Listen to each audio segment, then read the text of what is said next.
How on earth are you so good at this? Gus asks. I don't know, I tell him. When I'm interested in something, I don't usually miss details. If you keep helping your dad, you're going to run the shop one day. Gus's comment made me smile, and I think about the thumbs up emoji Papi sent me. Want to go over to the woods now? Yep, let me just talk to Abuela. I wonder whether I should talk to Gus about what I found at the library. There's a man at Abuela's office door. As we get closer, I recognize him. It's Mr. Winter. Jake from my homeroom and his grandson. We wait behind him as he struggles with the door. He pulls and pulls until Abuela walks over and pulls the door open from the inside. Thanks, Aurelia, he says. I always forget it's push from the outside and pull from the inside. No problem, Bill. How are the grandkids? Fine, he says, standing about a foot taller than Abuela. He's wearing his Winter's lumber collared shirt tucked neatly into his jeans. He keeps his sunglasses on as he talks to Abuela. My grandson wants to try out for the 8th grade football team next year, but I just don't think that boy has it in him, you know?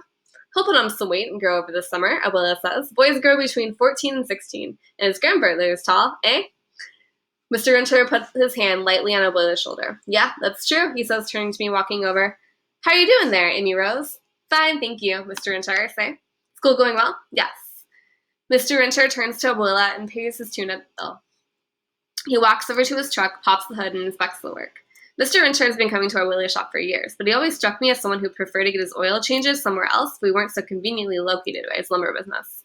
I remember one time he kept exaggerating his English to Augustine and making a point to show him where the carburetor was on his truck. Augustine knows more about engine parts than even my dad. He knew exactly where it was. Hey, you mind washing my window here, son? Mr. Winter stares at Gus, who turns back to see if anyone's behind him. I'm talking to you. I don't work here, sir. Mr. Winter's eyebrows arc and he shakes his head. Well, thanks again, Aurelia, he says. You all should come by the house for dinner. We'd love to see Tony now that he's back from duty. We'd like to thank him for his service. And besides, Cindy is cooking up some sweet potato casserole. Sounds delicious, but maybe another time, Bill. Abuela says, I'm going to take this young lady shopping for dresses.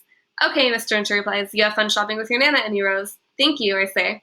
My first thought is, sometimes I want to tell people that's not really my name. It's Amelia Rosa. And my second thought is, what? Once Mr. Winter leaves, I ask Abuela why I need a dress. You don't want your Legos anymore, she says, and you're asking to go to parties. You're becoming a señorita.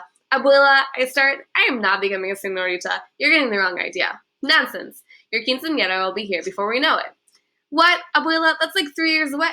It's never too early to start thinking about these things. I shake my head in frustration. And you should start thinking about wearing perfume too. Como una mujercita. The sound of a duffel bag landing on the floor startles me. Gus seems completely mortified. Why would Abuela think it's okay to talk about this in front of Gus? He's my best friend, but there are some things you just don't say out loud. Abuela, you are so embarrassing. I grab Gus's duffel bag from the floor and ask him to follow me. Gus and I are helping each other with our socialized projects, I say abruptly. We're going to the woods to do some filming. Today, Abuela says, weren't you just at the library? Yes, I say, but we have more things to do, like filming extra scenes, right, Gus? Oh, yes. Abuela eyes us suspiciously, like she's trying to decide what to do with this information. Before she says anything, I lead Gus out of the office. Be back in 1 hour, she shouts. I pick up the pace to get as far away from Abuela's mujercita talk as possible. We enter the woods through a different part of town this time.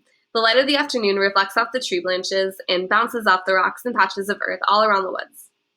Nature gives the best light. Gus marvels as he captures the scene with his camera. We find an old gazebo that was crushed by a tree. It must have fallen off during one of the hurricanes that swept through a few years ago. Gus explores the old gazebo. Who do you think this belonged to? Not sure, I say. Maybe it's from an old estate abandoned years ago? I think another story is brewing. A star-crossed lovers kind of tale where one love waited by the gazebo, but the other never showed up, and she became so sad that she cried herself to death. Sad, I say. And her name is Llorona. Isn't that already a tale, La Llorona? Sí, pero that's from Mexico, and we're in the woods of Georgia, so I have a creative license. Fair enough. I slide my hand across the beam and catch a giant splinter on my forearm. Ow! Darn it! Gus rushes over and almost immediately runs the other way.